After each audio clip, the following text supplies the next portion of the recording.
I am, just thrilled to be here because, as Judy said, we have been focusing for almost since the time I came in on math and science education here in our state and how to lift the proficiencies of our young people in math and science, because the demands of the economy that are unfolding globally, frankly, but especially in this country, are going to demand higher and higher levels of skill in science, technology, engineering, math, all of those areas we call STEM. So we have been focusing on this. The Department of Education, the Board of Regents a few years ago put in the requirement, which some of the kids might not have been happy with, but of 3 years of science and 4 years of math. But it's all part of getting you all prepared for what the economy is going to demand. And we built a STEM center, as we call it, at Rhode Island College for professional development of our teachers and all the latest technologies, et cetera. So it's very apropos. And when actually Janet Durfee-Hidalgo from my staff brought to my attention, a couple of months ago that this whole Real World Design Challenge program, and did I like to issue, or would I be willing to issue the challenge and have our state participate?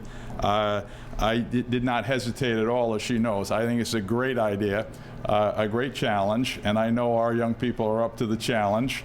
And I know Cranston is, all right, because I know that this team, and we were just talking about it earlier, was one of the finalists, came down to a tough battle in the robotics competition.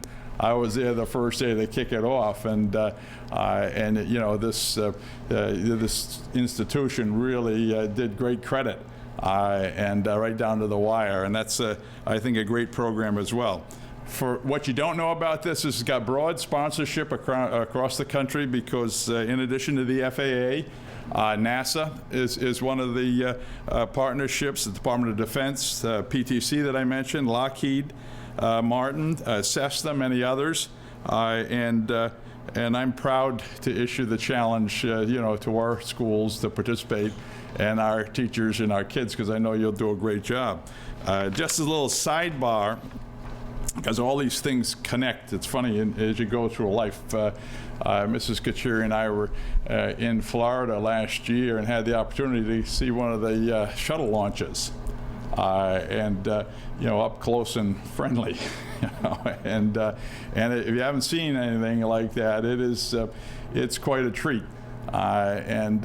But one of the things, all these connections, but beforehand, and the shuttle launch was it was actually 6 a.m. We had to be at Cape Kennedy like at 3 a.m.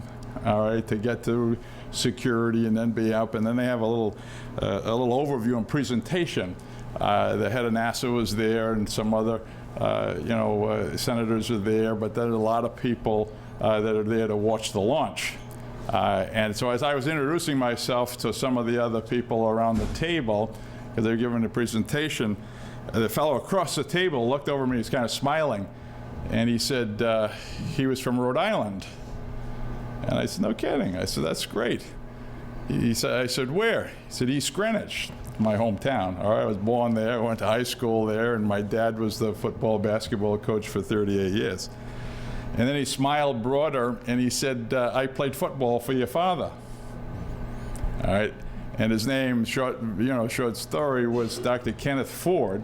Well, NASA has an advisory board, if you will, like a board of directors, but an advisory board overseeing NASA. He's chairman of NASA's advisory board, and an East Greenwich High School graduate that went on, as I said. And so the connections you'll find that to Rhode Island and Rhode Island institutions in and around the world are growing dramatically and are pretty strong and robust. Sue and I also visited Kitty Hawk.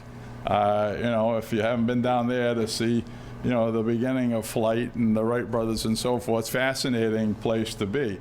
So I know, as you all know, the challenge is all about designing a new wing design to make it more fuel efficient for aircraft, which I think is a key. You talk to all the airlines and anybody, they know that, what kind of wing design and et cetera is going to change and how it should change to be more efficient is one of the major challenges.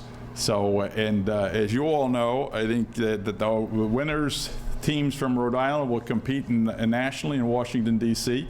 And right now, Ralph was telling me there are 30 states participating, sending teams, which is an increase from last year. And I know Amy had the goal of getting all the New England states to participate. So with Rhode Island in the challenge this year, I guess we have all the New England states now on board. And right now we have 4 of our schools. In addition to you all here, we got North Providence, Smithfield, and Woonsocket. We got till the 19th, all right, for the others.